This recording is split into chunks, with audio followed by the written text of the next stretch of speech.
started the organization when I was 25, and no, that wasn't last year. It was actually 11 years ago. It was 11 years ago that I found myself struggling with trying to comprehend grief, losing my mother at 19 unexpectedly.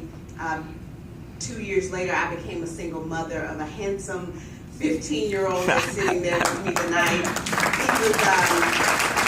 He just got his braces off, so he'll probably be like, he's okay, just don't pay him any money. Just got his braces. At that time, he was 3, and so though I had the family support and the love that really anybody could ask for at that time, I was struggling to understand a God that I had been raised to know as loving and faithful. I struggled to understand how he could hurt me so deeply. And through that, trying to find him, I was also trying to find my true purpose in life. Because when you lose your mother and you're the youngest, you kind of lose your sense of why you even want to exist. And I'm a chicken, didn't want to end my life, but I really felt like at any time I was okay if he took me. But each day he allowed me to see a new day. And with the new day, I was able to try to find my purpose. And one day, very unexpectedly, I was driving into work and I began to just notice something that I hadn't really, I think I had seen, but never really paid attention. My shift hour changed, and so I started to see homeless men and women before they were up before curfew. So instead of seeing a guy on the street asking for $1, I saw a man with his feet hanging out of a box. I would drive and I would see a mother in a doorway snuggling her baby. And when you're leaving a house where you have a 3-year-old who wants for nothing because you have support, and you go to a job that pays you, you wonder, what did you do so special to be saved from that? And so I really felt like there was something more I could do to help that situation. So I engaged with my family and friends and I said, hey, listen, y'all know I don't have a whole bunch, but I got y'all. So how about we feed the homeless? How about you guys give me this stuff and I'll take it out? I said, I really feel like God is calling me to help the homeless. And that's what I started to do. It was outside of my comfort zone. I grew up here in Belleville. I graduated from Belleville East, Lancers. Graduated from Belleville East, so you know that there wasn't homeless. Homelessness was not anything that we were aware of or in our community. So I was outside of my comfort zone. And anything about God, you know that if you're comfortable, he's going to make you uncomfortable. So our first time going out, I was ready to go. I had all the blankets. I had made 1,000 sack lunches. I had gotten 6 people together that believed in what I was doing, and we were going out there, and we were going to feed the homeless in our cars, and we were going to do this, and we were going to find, I was on a mission to find anybody that had a duffel bag and a skull cap on. So I was running up on you, like, you want a bag? And they were like, no, I'm on my way to work. What's wrong with you? I am serving the Lord with gladness, okay? So here we are, we're going, and we get to something. I'm nervous. We in East St. Louis. It's getting dark, and we're in these cars, and I'm in stilettos, because you got to be cute to feed the homeless. And we get downtown to the park, and I get out, and here come a man with a hook hand. I said, he's finna kill me. I'm gonna die the first night. It's gonna happen. I was so terrified. I could not believe God would pull me out. I'm already empty and hurt. I don't have a purpose. Now you're gonna kill me with the man with the hook hand? This is how it happens.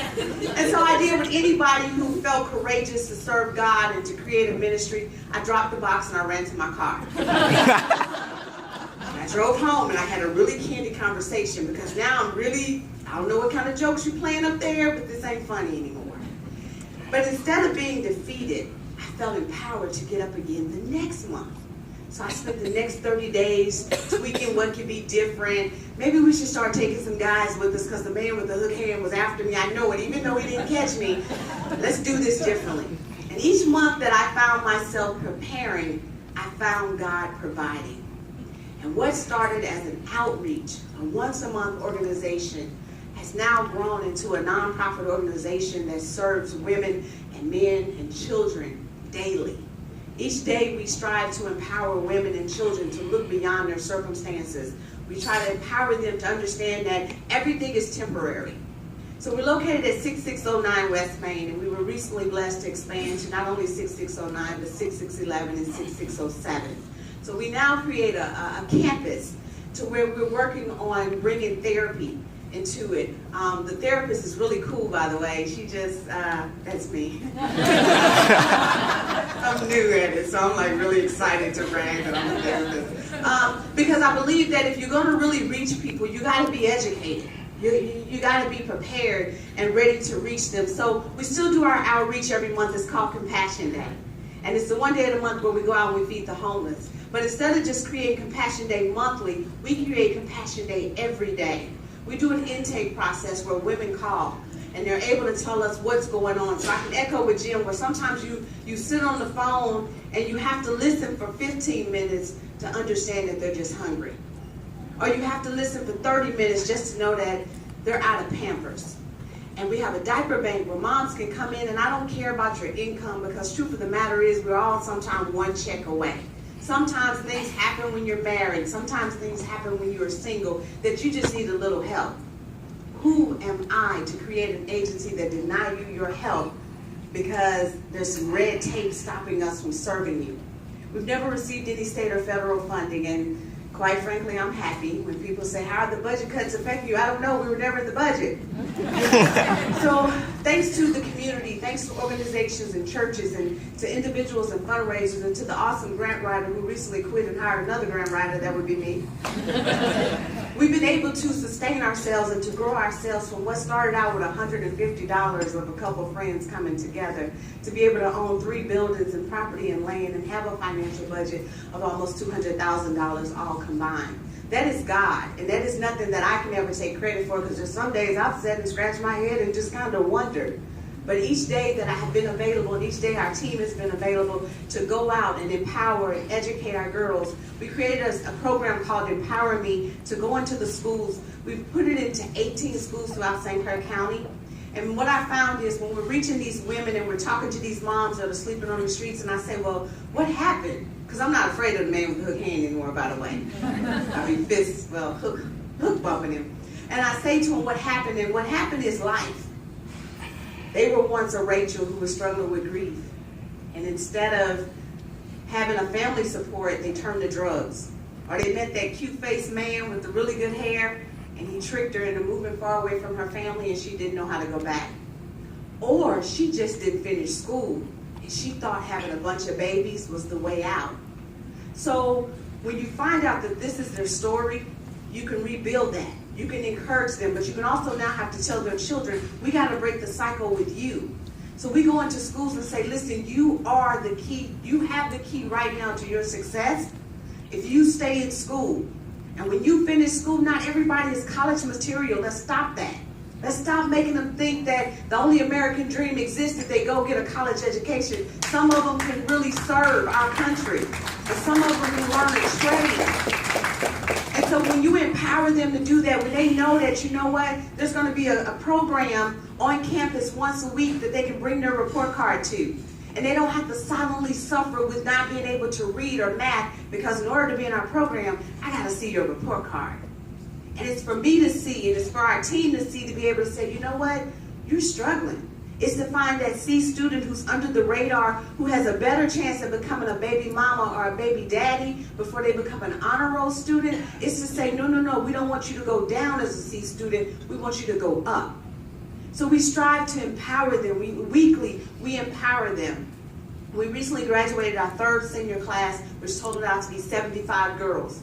All graduated high school, and majority of them did not have a chance to. I had teachers pulling me to come and say, she's not doing her homework. She's not showing up to class. And I could engage and say, well, what's going on with you? What's happening? Why is your hair purple? Did something happen on the way to school?